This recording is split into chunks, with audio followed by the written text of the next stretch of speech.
if you can't differentiate yourself from other people who are delivering the same service that you are, from the client's perspective, the only differentiator becomes price. So quite often then it becomes a race to the bottom as who can do it for the cheapest. So a lot of people, it's a problem that a lot of people have is feeling that you have to charge less than you know that you're worth. And then that means that you have to work harder than you really should in order to make a living. Hi, friend. Welcome to the Scaling Therapy Practice. I'm James Marland, your course creation coach. I'm here to help therapists who want to scale their reach with effective online courses. I'll share with you all the tools, tips, and technology I've learned along the way that will help you put your mission in motion. The world is waiting for somebody like you to take action. Let me help you take your first steps. Hello, friend, and welcome back to the show. Or if this is your first time, I'm glad you found us. This is your host, James Marland of the Scaling Therapy Practice. This is the show where we help mission-driven therapists, coaches, and entrepreneurs put their mission in motion by launching online courses. Today, I am with my special guest, Murray Cowell. He's from Accelerando Ltd. I met him at a networking event, and then he offered this Masterclass. And I went to the Masterclass and I was really blown away by the simplicity and just how it all worked together with his process. And he agreed to be on the show. So we have Murray Cowell with us here today. Welcome, Murray. Hi there, James. Thanks very much for having me on the show. Pleasure to be here. Yeah, I appreciate it. And I've really, really appreciated the wisdom that you share and the training that you've offered. But often entrepreneurs, we're going to talk about the process of going through a transformation and a change from maybe corporate to entrepreneur. And you have a really interesting story. And I think the audience can glean some insights when they're making the jump from, working for a paycheck or working for somebody else to working for themselves and being an entrepreneur. So we're going to talk about that story today. So yeah, you started out in corporate, right? Like get us up to speed. did. How did you start out, to becoming a trainer or an entrepreneur that trains other people to grow their business? Well, I started out in retail management and I got pretty good results as a retail manager. I got the sales and I got the stock losses down and I had good stock rotation figures and all that kind of thing. But I noticed that I had quite high turnover of staff. And I reached a conclusion that I really didn't know how to recruit people, train people, and motivate people. And in my naivety, because I was in my early 20s at the time, I thought that the place that you go to learn about all of that is HR. And I've subsequently come to understand differently. But at the time, I thought I need to go and work in HR for a bit so I can learn how to do these things. And then I'll come back into operational management. And I was lucky because one of the pub companies in the UK, a company called Whitbread, they run about 1,000 pubs across the UK. And they were looking for, in their southern region, they were looking for somebody who had experience in retail management to run their training department.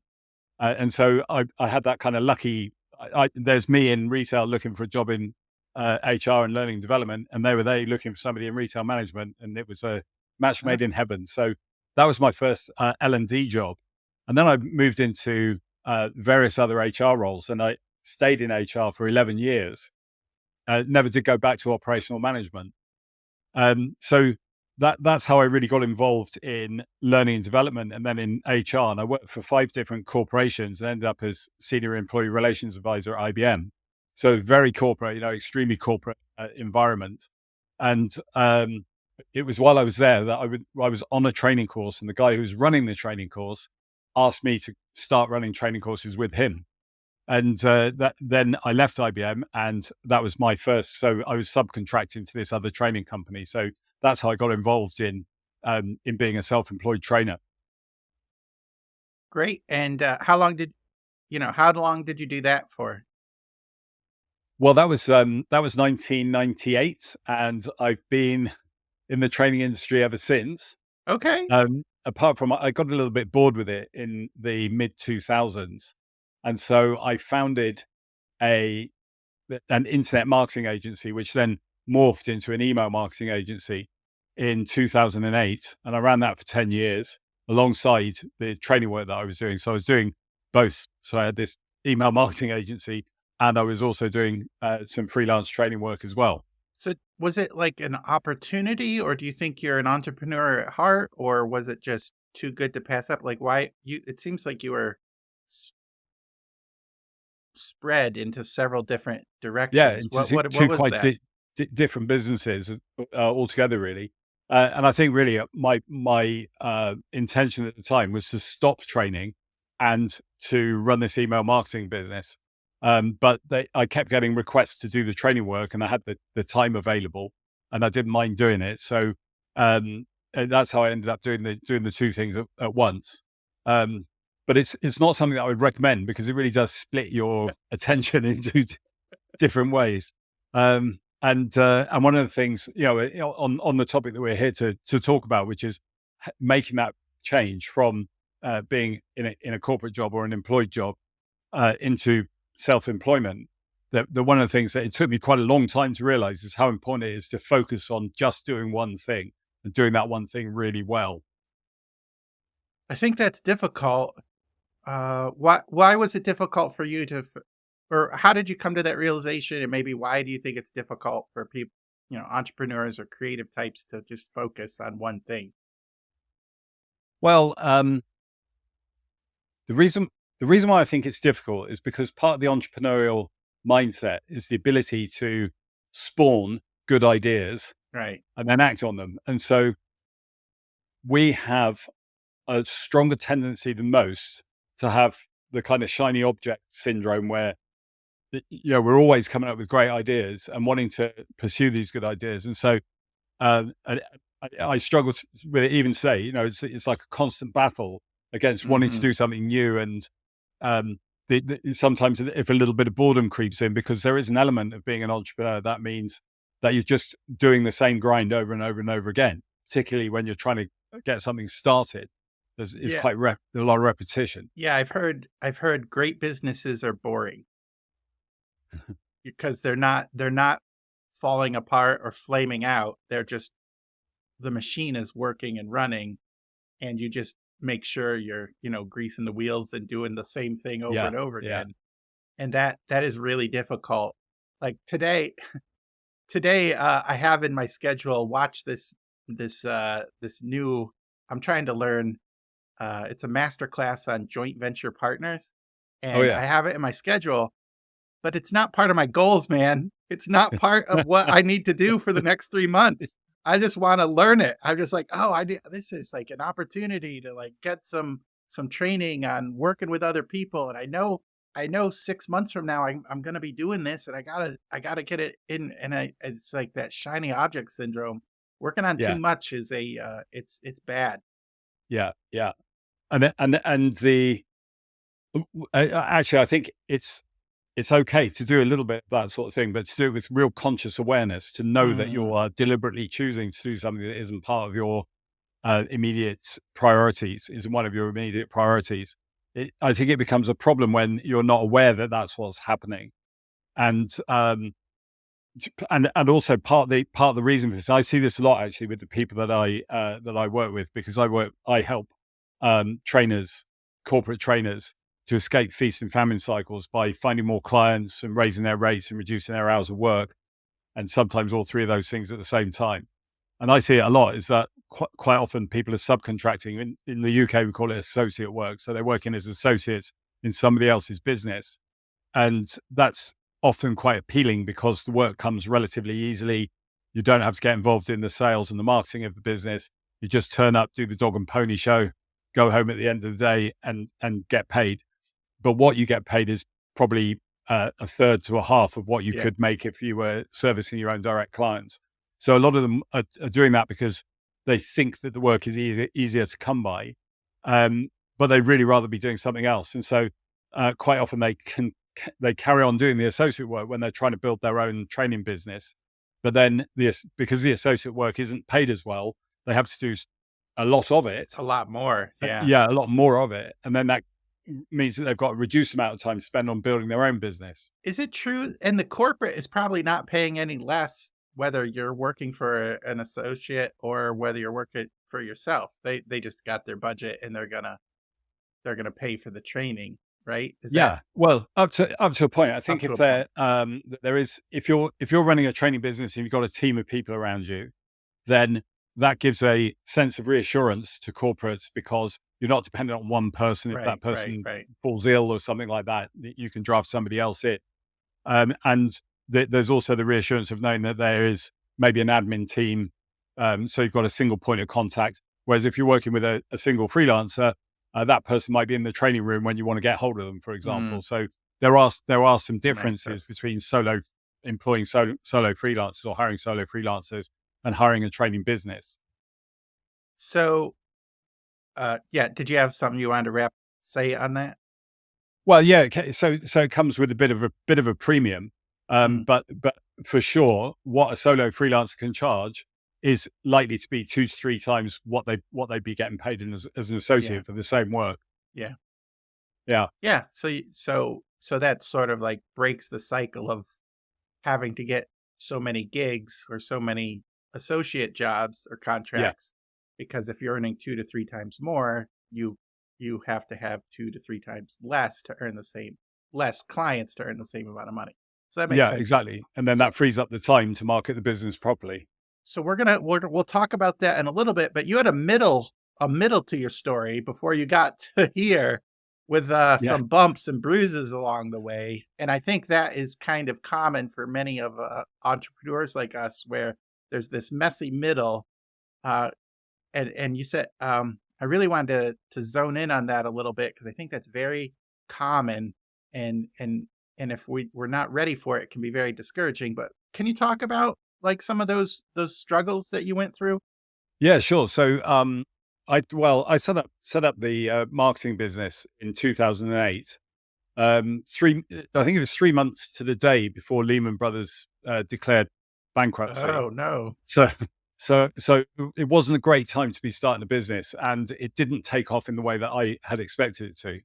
And also, my main objective with email marketing was to resell email marketing software. And around about the same time, Mailchimp started giving their software away to the Oh people no. the people I was trying to sell it to.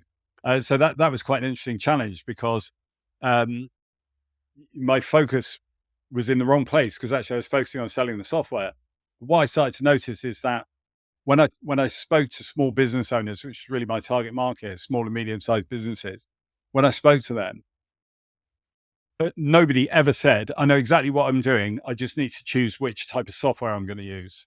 What people were actually saying to me, nobody ever mentioned software. They'd say things like, what, who do I send my emails to? What do I put in the subject line? How do I get people to open my Hmm. emails? How do I get people to read? How do I get people to take action? What's the best time of day to send emails? What do I write about? How do I avoid being boring? How do I avoid repeating myself? And so I started to realize that actually what people really wanted was to know how to do email marketing effectively. And my also the I think the trainer in me slightly took over because what I ended up doing was training people how to do email marketing. So I created courses in how to do email marketing, and I gave them the software as part of the package. And then they would continue if they wanted to continue using it. They would then pay the license fee for it. Hmm. So that was quite uh, a, a challenge that I kind of partially overcame. Um, but I really wanted to create some better training than what I was doing, and so I created a hybrid course. So this was in about 2012. I created a hybrid course. Oh wow, So it was, the tools yeah, you had yeah, back then are probably like rocks and sticks compared to now. yeah, yeah. They absolutely were. But it was just about possible. And also the other thing is that before COVID, people were very unfamiliar with working in a kind of virtual environment. Mm. And so there was um, that to overcome as well, actually training people how to use the tools, whereas now people are much more familiar with it. And so I did a lot of research. I had a team of guys working with me, and we went to 60 events in 1 year, exhibiting at events. And that would be anything from like a local networking meeting right up to going up to London to sales expos and having a stand there for a couple of days. And I'd be one of the keynote speakers, and we would talk to between the team during that year. We spoke to literally thousands of small and medium sized business owners about how they wanted their email marketing, what they wanted to learn about email marketing. And then I created a course that was based down to the finest detail on what people had told me. And I was so confident that that course was going to be successful that I put about £15,000 behind the marketing of it. And Whoa. I sold 7 seats, £4,000 a seat. So the return on investment was pretty minimal, and it really didn't make sense for the amount of time that it would take me to create and deliver the course. Wow. That's, I mean, the word that comes to mind is sort of like devastating. Like, how would you Yeah, I think that's describe it? good. I think that's a good way of describing it. And I was so confused because I designed it to be exactly what people have been asking for, and I couldn't figure out why people weren't buying it. What I discovered actually, it's something that I think is, I made a mistake that I think is quite common, a common mistake for people to make when they're building a course, which is I'd listened to what people wanted, but I'd built the course on my own, and I was then presenting people with the finished product. And what I've subsequently learned through actually getting properly trained in how to create and deliver hybrid courses, is that the importance of piloting and co-creating the course. Because when I started to undergo training in how to create hybrid courses, I learned that the best way to do it is to put a small pilot together and to have some idea of what you're going to be talking about in the pilot, but to kind of co-create it on the fly with the people who are on the program, and to let those people know that they're on a pilot, so they can give you really good quality feedback that helps you to shape the course. And what I did when I did that, I dismantled the course and rebuilt it around a pilot. And I discovered that it wasn't the content of the course that was the problem; it was how I had structured the delivery of it. So it wasn't that people weren't it wasn't that the content didn't appeal to people. It was that they didn't like the delivery method and the way that the course was structured. And that I found really interesting, that the way you package and deliver the content is just as important as the content itself, and that all of that needs to be done in collaboration with people who are the sort of people who are going to be on the course. That's great insight. Um, Sounds like a painful lesson, um, but also it ended up into something good, right? Like, did it end up into what you're doing now, or is there Yeah, another stage? to a large extent, yes. Because what happened next was I was creating some e-learning materials for a client, and then completely out of the blue, he said to me, "Do you want to come and work in my London office as solutions director?" He ran a sales training company, and it was a bigger job than I'd ever had before in training, and it just seemed like too good an opportunity to miss, because it was managing a faculty of 35 trainers, coaching a team of 10 salespeople, and working with a client services team to help them to deliver large 6-figure training programs with global reach. Sometimes hundreds of participants on the programs, and it just seemed like such great experience that I went and did that for a couple of years, and that meant that around about the same time GDPR came in, which is the data regulations in Europe. And I was getting a lot of inquiries about that I didn't know how to answer. And it got Hmm. to the stage where I thought, actually, I cannot service these clients effectively.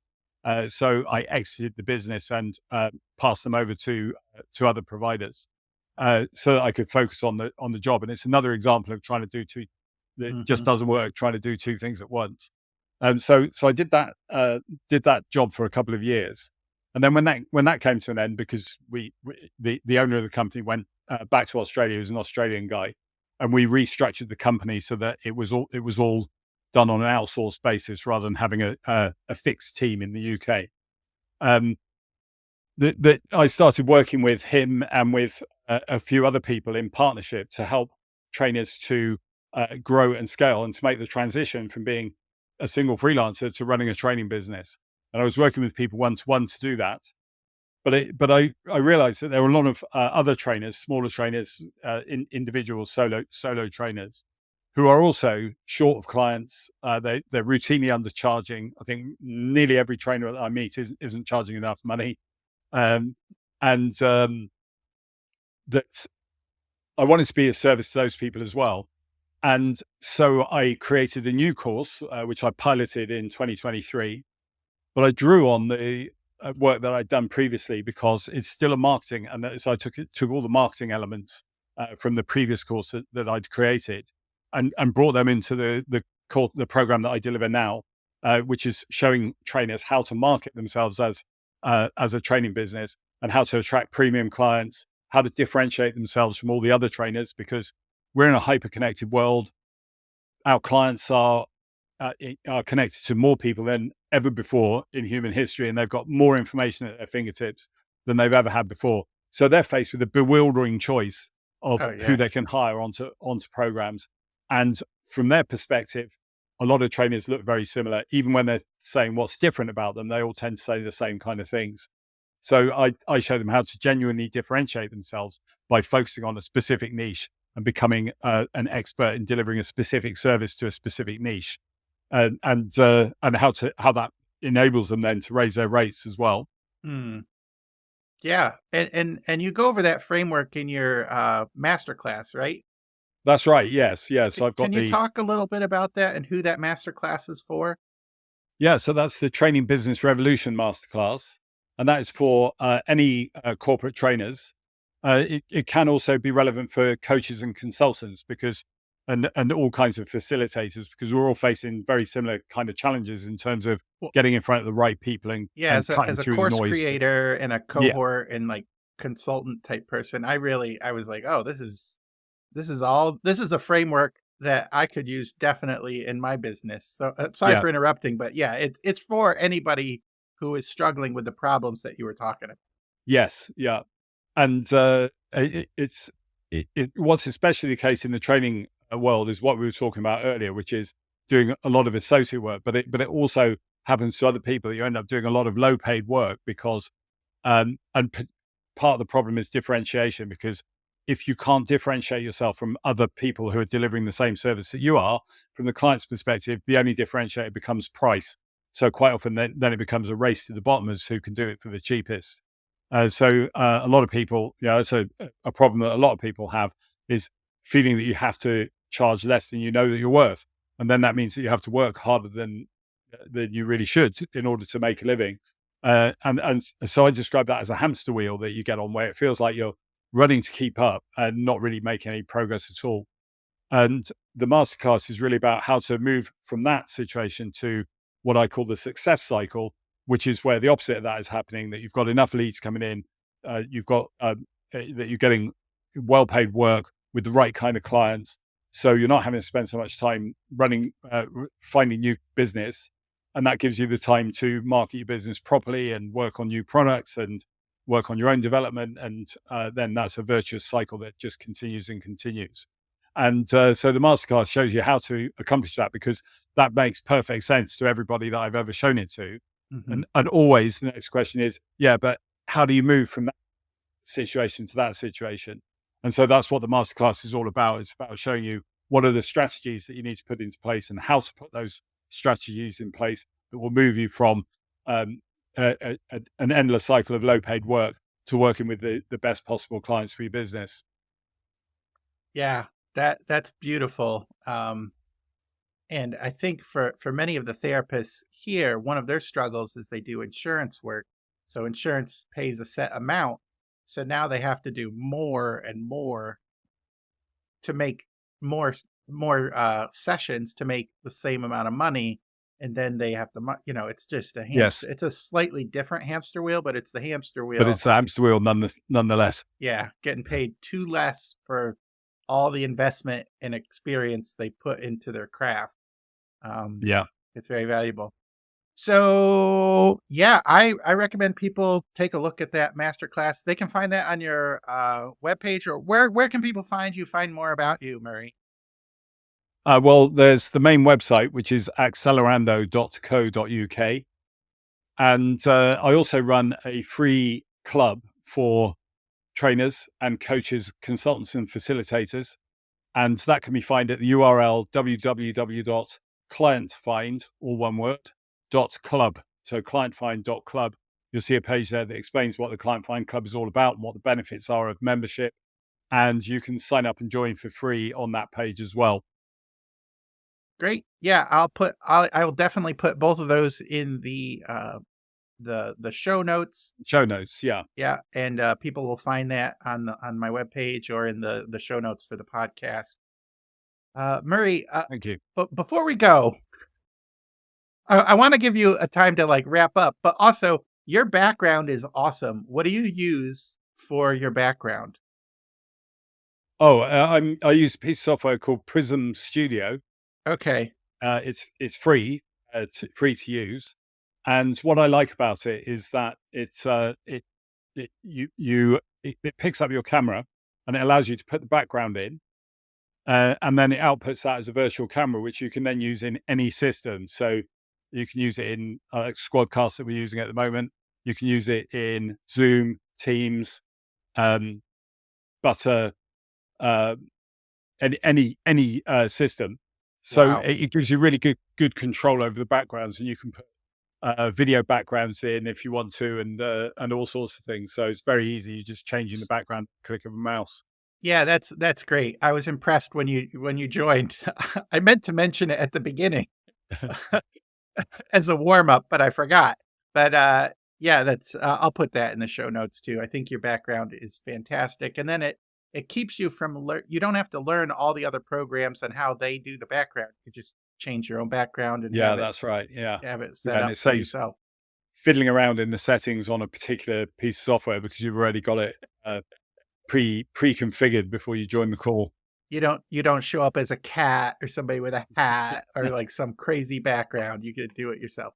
All right. Okay. So, Murray, any final message before we sign out? Well, I think the key thing really is to one of the something that I once heard. I can't remember where I heard it, so I can't attribute it to anybody. Is that the one of the things that separates the entrepreneurial mindset from the employee mindset is the ability to delude yourself for longer than other people normally can, and I think that's really significant because it isn't hard to find someone a naysayer who's willing to piss all over your bonfire. That's easy to find. It's anybody can tell you why your ideas aren't going to work, and to have that unwavering self-belief that, and the reason I call it a delusion is because particularly in the early stages, all the evidence around you can look like your idea is not working out and that you're going to fail, and that's when most people give up. And the one of the things that really makes the difference with the entrepreneurial mindset is the ability to really believe in your vision and really believe that you can achieve it and to keep going, because there are quite often these kind of barriers that you just have to plow through them. And the mindset is the biggest thing that makes the difference between the people who carry on doing that and the people who give up and go back to getting a job. So Great. that's what I'd like to leave you with. Stay deluded. I love In it. a good way. Stay deluded. And maybe find some friends along the way, like Murray and his club, or coach, Yeah. or somebody can like give you hope while you go through. I know that's been very helpful to me. Well, I want to thank Murray Cowell for his just generous wisdom and experience, and 25 years of doing this, the trainings, his wealth of information, and he's really got a well laid out system. So take a look at what he's offering, and maybe join that masterclass and learn how to get off the hamster wheel. Okay, friends, it's now time to go put your mission in motion.